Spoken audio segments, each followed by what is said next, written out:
नमस्कार दोस्तों, मैं हूं विजय राघव और शुरू करते हैं आज का एनालिसिस। आज का हमारा एनालिसिस है कृषि विधेयकों पर। राज्यसभा में लंबे गतिरोध तथा विरोध के बीच सरकार ने कृषि से संबंधित 3 विधेयकों को पारित करा लिया है।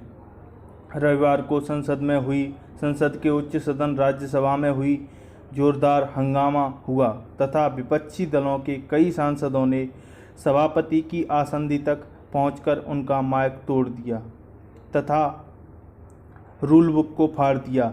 यह अलोकतांत्रिक तथा गैर मर्यादित कार्य किया टीएमसी के राज्यसभा सांसद डेरेक ओब्रायन ने तथा इसके साथ आम आदमी पार्टी के राज्यसभा सांसद संजय सिंह ने भी काफ़ी हंगामा किया। इसी बीच सभापति वेंकैया नायडू ने डेरेक ओब्रायन तथा संजय सिंह सहित 8 राज्यसभा सांसदों को 1 हफ्ते के लिए राज्यसभा की कार्रवाई से निलंबित कर दिया है। आइए हम जानते हैं क्या हैं यह कृषि विधेयक और इनको लेकर इतना हंगामा क्यों बरपा है। पहले विधेयक का नाम है कृषि उपज व्यापार वाणिज्य संवर्धन और सरलीकरण विधेयक 2020। दूसरा विधेयक है कृषक सशक्तिकरण व संरक्षण आश्वासन और कृषि सेवा पर करार अधिनियम तथा तीसरा है आवश्यक वस्तु संशोधन विधेयक 2020।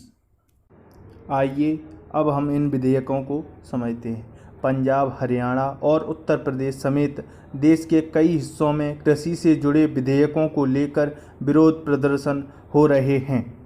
किसान इसका विरोध कर रहे हैं। विपक्ष सरकार पर निशाना साध रही है, लेकिन सरकार इन्हें किसानों के हित वाला बता रही है। आइए पहले समझते हैं इन तीनों विधेयकों के मुख्य प्रावधान क्या हैं। कृषक उपज व्यापार और वाणिज्य संवर्धन और सरलीकरण विधेयक 2020। इस बिल में एक ऐसा इकोसिस्टम बनाने का प्रावधान है जहां किसानों और व्यापारियों को मंडी से बाहर फसल बेचने की आज़ादी होगी। प्रावधानों में राज्य के अंदर और 2 राज्य के बीच व्यापार को बढ़ावा देने की बात कही गई है। मार्केटिंग और ट्रांसपोर्टेशन पर खर्च कम करने की बात कही गई है। दूसरा विधेयक है कृषक सशक्तिकरण व संरक्षण कीमत आश्वासन और कृषि सेवा पर करार विधेयक 2020। इस विधेयक में कृषि करारों पर राष्ट्रीय फ्रेमवर्क का प्रावधान किया गया है। ये बिल कृषि उत्पादों की बिक्री, फार्म सेवाओं, कृषि बिजनेस फर्मों, प्रोसेसर्स, थोक विक्रेताओं, बड़े खुदरा विक्रेताओं और निर्यातकों के साथ किसानों को जुड़ने के लिए सशक्त करता है। अनुबंधित किसानों को गुणवत्ता वाले बीज की आपूर्ति सुनिश्चित करना, तकनीकी सहायता और फसल स्वास्थ्य की निगरानी, ऋण की सुविधा और फसल बीमा की सुविधा उपलब्ध कराई जाएगी। तीसरा है आवश्यक वस्तु संशोधन विधेयक 2020। इस बिल में अनाज, दलहन, तिलहन, खाद्य तेल, प्याज, आलू को आवश्यक वस्तुओं की सूची से हटाने का प्रावधान है। माना जा रहा है कि विधेयक के प्रावधानों से किसानों को सही मूल्य मिल सकेगा क्योंकि बाजार में स्पर्धा बढ़ेगी। आइए अब हम जानते हैं कि इन विधेयकों का क्यों विरोध हो रहा है। किसान संगठनों का आरोप है कि नए कानून के लागू होते ही कृषि क्षेत्र में भी पूंजीपतियों या कॉरपोरेट घरानों के हाथ में चला जाएगा और इसका नुकसान किसानों को होगा। कृषि मामलों के जानकार देवेंद्र शर्मा के मुताबिक किसानों की चिंता जायज़ है। उन्होंने कहा कि किसानों को अगर बाजार में अच्छा दाम मिल ही रहा होता तो वो बाहर क्यों जाते। उनका कहना है कि जिन उत्पादों पर किसानों को एमएसपी नहीं मिलती उन्हें वो कम दाम पर बेचने को मजबूर हो जाते हैं। पंजाब में होने वाले गेहूं और चावल का सबसे बड़ा हिस्सा या तो एफसीआई द्वारा किया जाता है या फिर एफसीआई उसे खरीदता है।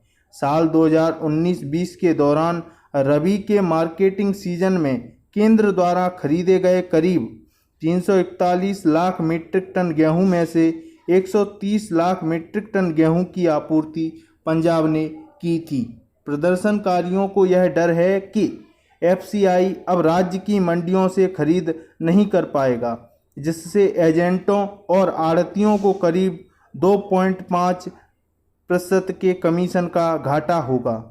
साथ ही राज्य भी अपना 6% कमीशन खो देगा, जो वो एजेंसी की खरीद पर लगाता आया है। देवेंद्र शर्मा कहते हैं कि इसका सबसे बड़ा नुकसान आने वाले समय में ये होगा कि धीरे धीरे मंडियां खत्म हो जाएंगी। और विपक्ष तथा किसानों का भी सबसे बड़ा आरोप सरकार के ऊपर यही है। प्रदर्शनकारियों मानते हैं कि अध्यादेश को जो किसानों को अपनी उपज खुले बाजार में बेचने की अनुमति देता है, वो करीब 20 लाख किसानों, खासकर जाटों के लिए तो एक झटका ही है। साथ ही मुख्य तौर पर शहरी कमीशन एजेंटों, जिनकी संख्या 30,000 बताई जाती है, उनके लिए और करीब 3 लाख मंडी मजदूरों के साथ साथ करीब 30 लाख भूमिहीन खेत मजदूरों के लिए भी यह सबसे बड़ा झटका साबित होगा। किसान नहीं, बाजार के लिए है यह विधेयक, यह भी एक आरोप है। दो राज्यों के बीच व्यापार को बढ़ावा देने के प्रावधान पर देवेंद्र कहते हैं कि 86% छोटे किसान एक जिले से दूसरे जिले में नहीं पाते।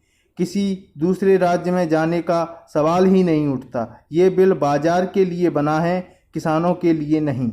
बिल के मुताबिक इससे किसानों को नई तकनीकी से जुड़ जाएंगे।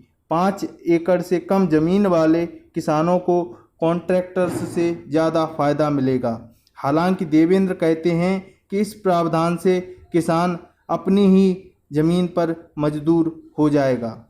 आवश्यकता संशोधन बिल पर देवेंद्र कहते हैं कि इससे कालाबाजारी को बढ़ावा मिल सकता है। वो कहते हैं, हमने जमाखोरी की वैधता दे दी है, इन चीज़ों पर अब कंट्रोल नहीं होगा।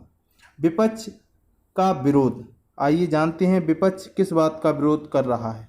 विपक्ष तीनों विधेयकों का विरोध कर रहा है। कांग्रेस नेता राहुल गांधी ने इसे किसान विरोधी षड्यंत्र बताया है। उन्होंने ट्विटर पर लिखा है कि किसान ही हैं जो खरीद खुदरा में और अपने उत्पाद की बिक्री थोक के भाव में करते हैं। मोदी सरकार के 3 काले अध्यादेश किसान खेतीहर मजदूर पर घातक प्रहार हैं, ताकि न तो उन्हें एमएसपी व हक मिले और मजबूरी में किसान अपनी ज़मीन पूंजीपतियों को बेच दें। मोदी जी का एक और किसान विरोधी षड्यंत्र। हरसिमरत कौर बादल का इस्तीफा। विपक्ष का एक मुख्य प्रश्न यह है कि जब सरकार अपने ही किसी मंत्री को उस विधेयक के बारे में नहीं समझा पाई, तो वह किसानों को किस प्रकार समझा पाएगी। नरेंद्र मोदी के जन्मदिन पर उनकी कैबिनेट मंत्री हरसिमरत कौर बादल, जो कि पंजाब से शिरोमणि अकाली दल की नेता हैं, उन्होंने अपना इस्तीफा दे दिया। अब जानते हैं इस पर सरकार का क्या तर्क है। मोदी ने इसे आज़ादी के बाद किसानों को किसानी में एक नई आज़ादी देने वाला विधेयक बताया है। प्रधानमंत्री नरेंद्र मोदी ने शुक्रवार को सरकार की स्थिति स्पष्ट करते हुए कहा कि राजनीतिक पार्टियां विधेयक को लेकर दुष्प्रचार कर रही हैं। उन्होंने कहा कि किसानों को एमएसपी का ज़्यादा फ़ायदा मिलने की बात गलत है। मोदी ने कहा कि जो लोग दशकों तक देश पर शासन करते रहे हैं, सत्ता में रहे हैं, देश पर राज किया है, वो लोग किसानों को भ्रमित कर रहे हैं, किसानों से झूठ बोल रहे हैं। मोदी ने कहा कि विधेयक में वही चीज़ें हैं जो देश में दशकों पर राज करने वालों ने अपने घोषणा पत्र में लिखी थीं। मोदी ने कहा कि यहाँ विरोध करने के लिए विरोध हो रहा है। उन्होंने कहा, बिचौलिए जो किसानों की कमाई का एक बड़ा हिस्सा खा जाते थे, उनसे बचने के लिए विधेयक लाना जरूरी था।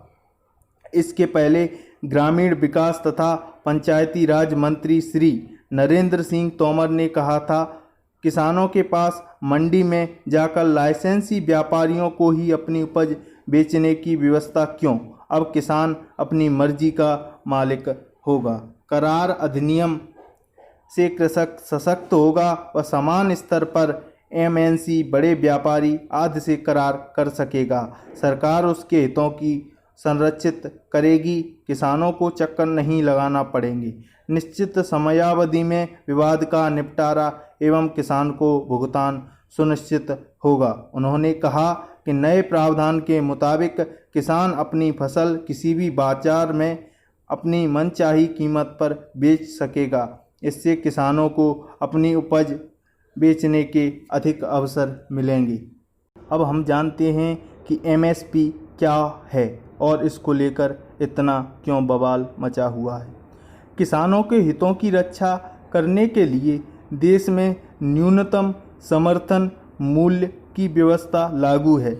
अगर कभी फसलों की कीमत बाजार के हिसाब से गिर भी जाती है, तब भी केंद्र सरकार तय न्यूनतम समर्थन मूल्य पर ही किसानों से फसल खरीदती है, ताकि किसानों के नुकसान को बचाया जा सके। किसी फसल की एमएसपी पूरे देश में एक ही होती है और इसके तहत सभी 23 फसलों की खरीद भी की जा रही है। कृषि मंत्रालय भारत सरकार के अधीन कृषि लागत और मूल्य आयोग, commission for agriculture cost and prices की अनुशंसा के आधार पर एमएसपी तय की जाती है। धन्यवाद।